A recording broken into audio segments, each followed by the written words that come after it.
दोस्तों नमस्कार, स्वागत है आप सभी का आपके अपने YouTube प्लेटफॉर्म एजुकेशन विद विशाल पर। उम्मीद करता हूं कि आप लोग अच्छे होंगे और बेहतर तरीके से यूपी बीएड एंट्रेंस एग्जाम 2022 की तैयारी में लगे होंगे और अपने हर सब्जेक्ट को एक बेहतर रणनीति के साथ तैयार कर रहे होंगे। साथियों, आज का वीडियो आप सभी के लिए बेहद महत्वपूर्ण होने वाला है, क्योंकि आज के इस वीडियो में हम लोग जीके के 25 इंपॉर्टेंट क्वेश्चंस को कवर करने वाले हैं। यह आप सभी के लिए एक छोटा सा टेस्ट है। आप लोग इस टेस्ट को पूरा कवर करिएगा और जवाब देने का प्रयास करिएगा। देखिएगा आप लोगों की जीके सेगमेंट की तैयारी कैसी चल रही है, यह टेस्ट बताएगा। आप लोग इस टेस्ट को पूरा फॉलो करिएगा, लास्ट तक पूरा देखिएगा और लास्ट में अपना नाम और स्कोर ज़रूर बताइएगा। चलिए देखते हैं पहला क्वेश्चन। अगर आप चैनल पर नए हैं और यूपी बीएड एंट्रेंस एग्जाम की तैयारी कर रहे हैं तो हमारे चैनल एजुकेशन विद विशाल से आप लोग जरूर जुड़िएगा और वीडियो को लाइक ज़रूर करिएगा। देखिएगा साथियों, पहला क्वेश्चन पूछा है, निम्नलिखित में से कौन सा भारत में श्रम के बारे में सही है? यह सबसे अधिक मात्रा में है, यह सबसे कम मात्रा में है, यह मामूली मात्रा में है, कोई भी विकल्प सही नहीं है। जवाब देने का प्रयास करिएगा। राइट आंसर क्या हो जाएगा? निम्नलिखित में से कौन सा भारत में श्रम के बारे में सही नहीं है? ब्रैकेट में लिखा गया है उत्पादन के कारक के रूप में। जैसा कि आप सभी को पता होगा, अगर आप लोगों ने इकोनॉमी पढ़ा होगा, इंडियन इकोनॉमी अगर आप लोगों ने पढ़ा होगा, आप सभी के सिलेबस में भी है, तो उत्पादन के 4 कारक होते हैं, श्रम, जमीन, पूंजी तथा उद्यमी। 4 कारक होते हैं, उसी से रिलेटेड जो है इसमें क्वेश्चन पूछा गया है। चलिए बताइए, ध्यान रखिएगा, यह सबसे अधिक मात्रा में है, यानी ऑप्शन ए आपका राइट आंसर हो जाएगा। ऑप्शन ए आपका करेक्ट आंसर हो जाएगा। ठीक, चलिए अगला क्वेश्चन देखिएगा। भारत में आर्थिक सुधारों के बाद से अर्थव्यवस्था के निम्नलिखित क्षेत्रों में से किसने सबसे ज्यादा बढ़ोतरी हुई है? चलिए बताइए, प्राथमिक क्षेत्र, द्वितीयक क्षेत्र, तृतीयक क्षेत्र में कौन से क्षेत्र में सबसे ज्यादा जो है किसका योगदान सबसे अधिक है? चलिए बताइए। तो ध्यान रखिएगा, तृतीयक क्षेत्र का योगदान सबसे अधिक है, यानी ऑप्शन सी आपका राइट आंसर हो जाएगा इस क्वेश्चन का। आइए नेक्स्ट क्वेश्चन देखते हैं। Doctor B R. अम्बेडकर द्वारा किस अनुच्छेद को भारतीय संविधान का हृदय तथा आत्मा के रूप में वर्णित किया गया है? बताइएगा, बहुत इंपॉर्टेंट क्वेश्चन है, ध्यान रखिएगा इसको।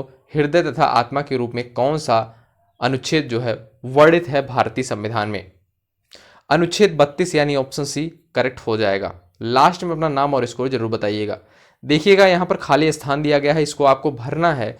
उसके बाद दिया है, सरकार में राजनीतिक शक्तियों को अधिक से अधिक नागरिकों में विभाजित की जाती है। कुलीन तंत्र में, एक तंत्र में, धनतंत्र, लोकतांत्रिक में, बताइएगा।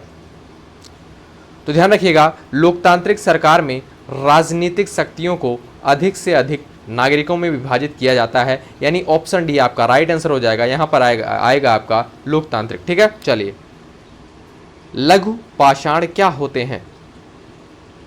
प्राचीन इतिहास से यह क्वेश्चन पूछा गया है। लघु पाषाण क्या होते हैं? चलिए बताइए, राइट आंसर क्या हो जाएगा? चलिए, पत्थरों के औजार, यानी ऑप्शन ए करेक्ट हो जाएगा आपका। लघु पाषाण जो है, अगर आपसे पूछा जाए पत्थरों के औजार, ठीक है, क्योंकि इस काल में जो है पत्थरों के औजार बनाए गए थे। आइए नेक्स्ट क्वेश्चन देखते हैं।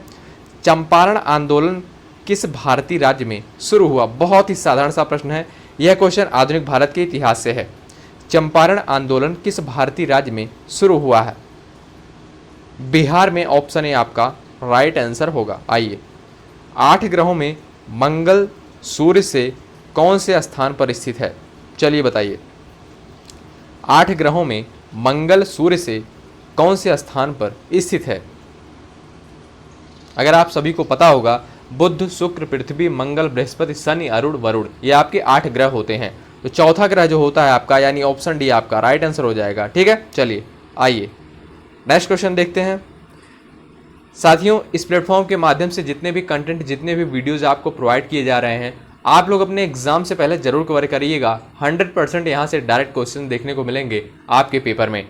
सूर्य का चक्कर लगाने वाले सभी 8 ग्रहों के निश्चित पथ को क्या कहते हैं? चलिए बताइए, सूर्य का चक्कर लगाने वाले सभी जो 8 ग्रह हैं, वो जो चक्कर लगाते हैं, उनके पथ को क्या कहते हैं? चलिए ध्यान रखना, कक्षा, यानी ऑप्शन सी राइट आंसर हो जाएगा। आइए, मानव आंख के किस भाग पर छवि बनती है? मानव आंख के किस भाग पर छवि बनती है? आप लोग जवाब देने का प्रयास करिएगा। राइट आंसर क्या हो जाएगा इस क्वेश्चन का? ध्यान रखना साथियों, रेटिना यानी ऑप्शन ए आपका राइट आंसर होगा। आइए नेक्स्ट क्वेश्चन की तरफ बढ़ते हैं। देखिएगा, जिस प्रक्रिया द्वारा शरीर से अपशिष्ट उत्पादों को हटाया जाता है उस प्रक्रिया को आमतौर पर यहां पर आपको फिलअप करना है के नाम से जाना जाता है। चलिए बताइए, जिस प्रक्रिया द्वारा शरीर के अपशिष्ट उत्पादों को हटाया जाता है उस प्रक्रिया को आमतौर पर क्या कहते हैं, यही बताना है आपको। ध्यान रखना, मलोत्सर्जन यानी ऑप्शन सी करेक्ट आंसर हो जाएगा। लास्ट में अपना नाम और स्कोर बताने का जरूर प्रयास करिएगा साथियों। ज्यादातर लोग जवाब नहीं देते हैं, तो उन लोगों से निवेदन है कि आप लोग जरूर फॉलो करिएगा इस टेस्ट को, 100% यहां से लाभ मिलेगा। डार्क पेशी डायाफ्राम जो कि आंख की पुतली को नियंत्रित करते हैं उन्हें कहा जाता है, बताइएगा क्या कहा जाता है। डार्क पेशी डायाफ्राम जो कि आंख की पुतली को नियंत्रित करते हैं उसे क्या कहा जाता है। राइट आंसर क्या हो जाएगा इस क्वेश्चन का, बताइएगा। आंख की पुतली यानी ऑप्शन सी आपका राइट आंसर हो जाएगा इस क्वेश्चन का। ठीक, चलिए, किस प्रकार के दर्पण हमेशा एक खड़ी तथा आभासी छवि बनाते हैं। किस प्रकार के दर्पण पर हमेशा जो है एक खड़ी और आभासी छवि बनाते हैं, जवाब दीजिए। अवतल, उत्तल, समतल। ध्यान रखना, समतल दर्पण ऑप्शन सी राइट आंसर हो जाएगा। ये सब तो आप 9th 10th से पढ़ते हुए आ रहे हैं। किस घटना की वजह से पानी के गिलास में रखा नींबू अपने वास्तविक आकार की तुलना में बड़ा दिखता है। चलिए, किस घटना की वजह से पानी के गिलास में रखा नींबू अपने वास्तविक आकार की तुलना में बड़ा दिखता है। प्रकाश के अपवर्तन के कारण। ध्यान रखना, प्रकाश के अपवर्तन के कारण, ना कि प्रकाश के परावर्तन के कारण। ध्यान रखना, ऑप्शन बी करेक्ट होगा। MP3 प्रारूप क्या है। गाने तो बहुत सुने होंगे आप लोगों ने। MP3 प्रारूप क्या है, ऑडियो प्रारूप है। ध्यान रखना, ऑडियो प्रारूप यानी ऑप्शन ए आपका राइट आंसर होगा। बिना बुझा हुआ चूना, रासायनिक सूत्र बताना है आपको। बुझा हुआ चूना यानी बिना बुझा हुआ चूना जो होता है उसका रासायनिक सूत्र बताना है, कौन सा होगा बताइएगा। ध्यान रखना, CaO यानी ऑप्शन ए आपका राइट आंसर होगा। आइए नेक्स्ट क्वेश्चन देखते हैं। कागज का जलना किस प्रकार की अभिक्रिया का उदाहरण है। कागज का जलना किस प्रकार की अभिक्रिया का उदाहरण है। ध्यान रखना, रासायनिक अभिक्रिया का उदाहरण है, यानी ऑप्शन बी आपका राइट आंसर हो जाएगा। साथियों, अगर आप चैनल पर नए हैं तो सब्सक्राइब जरूर करें। ठीक, खारे पानी के पारिस्थितिकी तंत्र में यहाँ पर खाली स्थान में भरना है आपको की मात्रा सबसे अधिक होती है। खारे पानी के पारिस्थितिकी तंत्र में की मात्रा सबसे अधिक होती है, किसकी मात्रा सबसे अधिक होती है, नमक की। ऑप्शन ए आपका राइट होगा। आइए अगला क्वेश्चन देखिए, निम्नलिखित में से किसको कार्टूनिस्ट कॉमन मैन के चरित्र ने प्रसिद्धि दी। चलिए बताइए, निम्नलिखित में से किसको कार्टूनिस्ट कॉमन मैन के चरित्र ने प्रसिद्धि दी। R.K. लक्ष्मण ने। ध्यान रखना, R.K. लक्ष्मण ने, यानी ऑप्शन डी आपका राइट आंसर होगा। द्विफोकसी लेंस का आविष्कार किसने किया। द्विफोकसी लेंस का आविष्कार किसने किया, जवाब दीजिए। Benjamin Franklin, option B right होगा। आइए, कौन सा एकमात्र खेल है जहां राग या बोलना अनिवार्य है। कबड्डी में आपको पता होगा, ऑप्शन ए आपका करेक्ट आंसर होगा। मध्य प्रदेश में, यहां पर देखिएगा खाली स्थान दिया है, आपको फिलअप करना है। मध्य प्रदेश में की गुफाएं पूर्व ऐतिहासिक गुफा चित्रों तथा भित्ति चित्रों का बेहतरीन उदाहरण है। भीमबेटका, ध्यान रखना, मध्य प्रदेश में भीमबेटका की गुफाएं, यहां पर होगा आपका भीमबेटका। भीमबेटका की गुफाएं पूर्व ऐतिहासिक गुफा चित्रों तथा भित्ति चित्रों का बेहतरीन उदाहरण है। खिलाफत आंदोलन किस वर्ष शुरू हुआ। खिलाफत आंदोलन किस वर्ष शुरू हुआ, जवाब दीजिएगा आप लोग।